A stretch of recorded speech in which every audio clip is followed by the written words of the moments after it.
Assalamualaikum warahmatullahi wabarakatuh. Masih bersama saya Syawal Linka di channel Sukuni.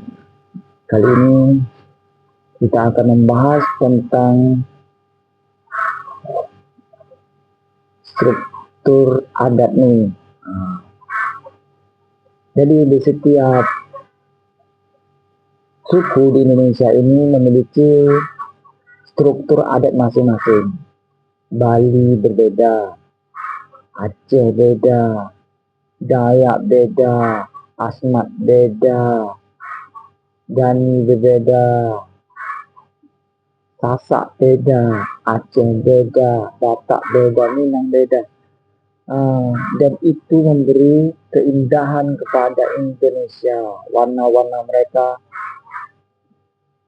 sangat indah, penuh warna. Indonesia, orang melihat Indonesia, bagus, mantap. Jadi belajar dari atau terinspirasi dari mereka semua, kita ingin membentuk struktur adat tersendiri. Mereka adalah suku-suku induk yang sudah banyak kontribusi bagi Indonesia. Nui harus banyak belajar dari mereka, karena Nui baru terbentuk pada 2017 lalu di Kabupaten Bengkalis. Salah satu dari 4 suku anak Jati Bengkalis.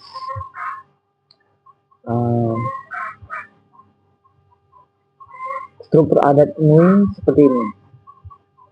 Kemarin kita kan sudah tahu ada 40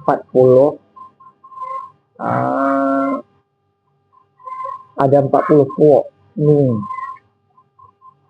Masing-masing puok punya kepala dan wakil, yaitu Dampu Danya, itu kepala puok, dan Dampu Mose, wakil puok. Dan mereka bertempat, ada tempat perkumpulannya disebut Lanjo. Seperti orang Tionghoa punya perkumpulan marga-marganya sendiri, seperti itu lah. Yang kedua, setiap puok ini, setiap 5 puok ada yang dihimpun dalam satu rewo. Dalam setiap 5 puok ini ada satu rewo. Ini untuk keamanan. Seperti pecalang lah di Bali. Ada bagian keamanannya. Jadi menjaga keamanan 5 puok ini. Menjaga adat, keamanan tentang kebudayaan, tentang menjaga ketertiban, ada rewo ini. Jadi karena ada 40 puok, jadi rewo itu semuanya ada 8. Rewo ini bertujuan menjaga keamanan. Tempat perkumpulan mereka disebut Gasil.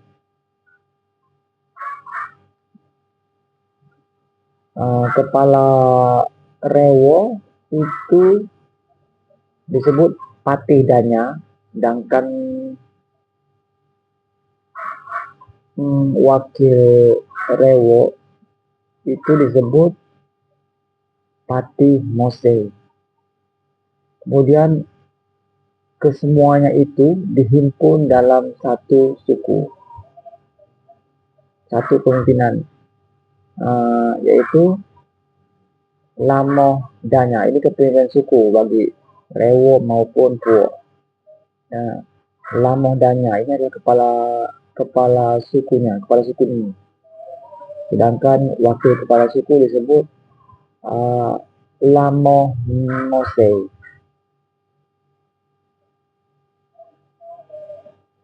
Jadi Lamoh Mose ini itu sebagai macam seperti duplikat. Wakil itu seperti duplikatnya ketua, wakil ketua. Sama juga seperti presiden, ada wakil presiden, seperti duplikatnya kalau terjadi apa-apa, atau mereka saling membantu, saling bekerja sama.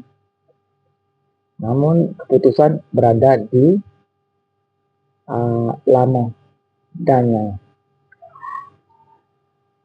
Begitulah kalau tempat perkumpulan suku nih disebut JY.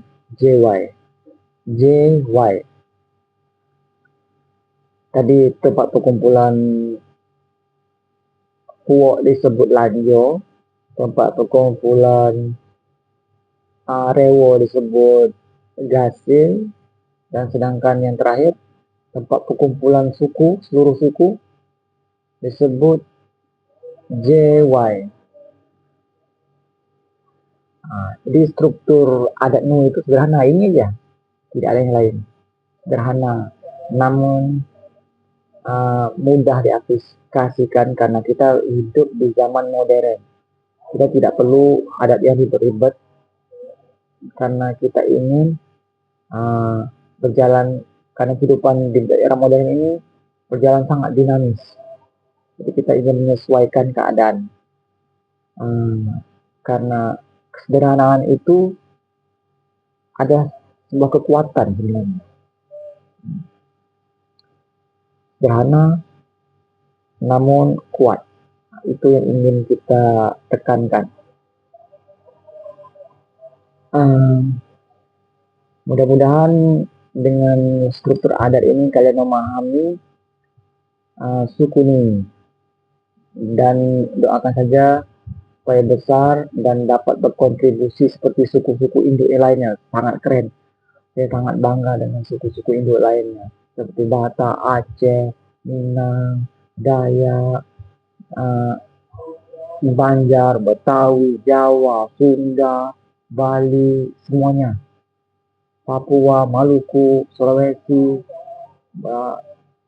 Makassar, dan lain-lain lah, semuanya. Itu sangat indah warna Indonesia karena adanya mereka. Jadi turis-turis asing datang ke sini, sangat beragam. Orang-orang melihat Indonesia itu sangat beragam. Keberagaman itulah kekuatan Indonesia. Kita ingin menjaga itu, jangan sampai hilang. Dan ini ada kekuatan kita. Kalau keragaman kita hilang, kekuatan kita pun melemah. Jangan sampai itu terjadi. Maka dari itu, salah satu terbentuknya suku Nung itu gara-gara ini. Gara-gara sudah punahnya 11 bahasa. Jadi hilangnya bahasa daerah Indonesia itu sangat membuat hati terpukul. Jadi kita membuat suku ini. Oke, sampai di sini dulu. Semoga kalian memahaminya. Assalamualaikum warahmatullahi wabarakatuh.